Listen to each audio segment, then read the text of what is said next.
आज बेहद अफसोस हुआ, दिल आज़ारी भी हुई है ये देखकर कि किस बदतमीजी से मेरे वालिद को वो दोबारा गिरफ्तारी डालकर लेकर गए हैं। आप सब मौजूद थे, आपने भी देखा है कि जिस वक्त वो रिहा हुए हैं, अभी वो जेल की हदूद के अंदर खड़े थे, वो रिहा हो चुके थे, उनकी दोबारा गिरफ्तारी नहीं डली थी। तो एक आज़ाद आदमी की हैसियत से उनका पूरा हक बनता था कि वो मीडिया से गुफ्तगू करते, और उन्होंने यही कोशिश की। सबसे पहले आपने देखा उन्होंने मीडिया को आगे तक आने नहीं दिया।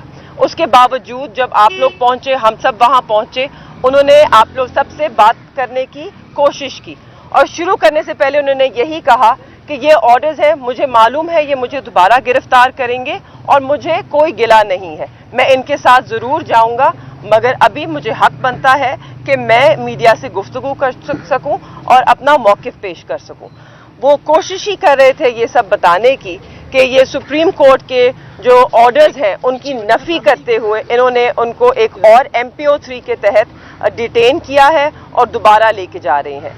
तो आपने देखा कि क्योंकि वो बात कर रहे थे और ये नहीं चाहते कि आप ना शाह महमूद का चेहरा देखें, ना उनकी आवाज़ सुने, ना इमरान खान का चेहरा देखें, ना इमरान खान साहब की आवाज़ सुने, क्योंकि इनकी आवाज़ सुनकर, इनका चेहरा देख के, इनके अल्फाज सुनकर लोगों में जोश और बलबला पैदा होता है। लोगों को ये मालूम होता है कि इस वक्त पाकिस्तान में नाइंसाफ़ी हो रही है, एक सियासी इंतकाम का इन्हें निशाना बनाया जा रहा है, और ये वो चाहते हैं कि सच को वो रोक सकें, मगर सच वो चीज़ है जो कभी रोकी नहीं जा सकती। तो मैं सिर्फ यही कहना चाहूँगी कि मुझे बहुत अफसोस है, और इस बात का और भी अफसोस है कि किस तरह इस वक्त जो हमारा अदालती निज़ाम है, जो हमारे कानून अदालतों के अहकामात हैं, उनका मजाक किस तरह उड़ाया जा रहा है।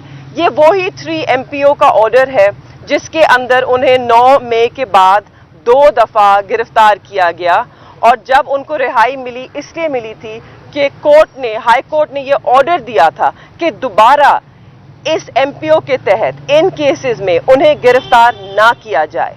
आज उस ऑर्डर की नफ़ी करते हुए उन्होंने दोबारा ये ऑर्डर जारी किया है और दोबारा उन्हें गिरफ्तार किया है, और एक बहुत ही बदतमीज़ तरीके से गिरफ्तार किया है। मेरे वालिद एक ऐसे शख्स हैं जिन्होंने ना कभी किसी से बदतमीज़ी की है, ना कभी सख्त रवैया रखा है। आप सब इस बात के गवाह हैं। आज उन्होंने ऐसे इंसान को इस बदतमीज़ी से गिरफ्तार किया है, और ये याद रहे सबको कि मेरे वालिद शाह महमूद कुरैशी पाकिस्तान तहरीक-ए-इंसाफ के वाइस चेयरमैन हैं।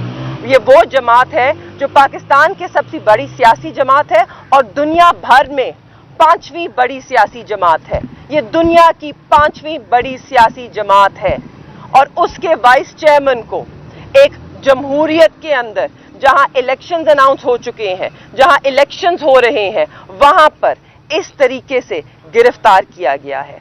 और मेरे वालिद वाइस चेयरमैन होने के अलावा पाकिस्तान के 2 मरतबा वजीर खारजा रह चुके हैं।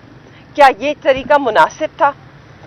मैं इससे ज़्यादा कुछ कह ही नहीं सकती। मैं इस वक्त I'm disgusted। मैं इस पे कानूनी निकात पे बात करूंगा। एक वकील के तौर पे आज निहायत अफसोस की बात है कि किस तरह एक साबिक वजीर खारजा को, 2 दफ़ा के वजीर खारजा को धक्के मार के एक बख्तरबंद गाड़ी में डाल के ले जाया गया है। जो कल का MPO का ऑर्डर है जो उनके हाथ में था, उन्होंने जेल की हदूद के बिल्कुल कोने पे खड़े होकर बात करने की कोशिश की, अपना एक फंडामेंटल राइट जो है अपने एक्सप्रेशन का, उसका इजहार करने की कोशिश की, आप लोगों को एड्रेस करने की कोशिश की। उनको बातें वो पसंद नहीं आई और उन्हें धक्के दे के उस बख्तरबंद गाड़ी में डाल दिया गया।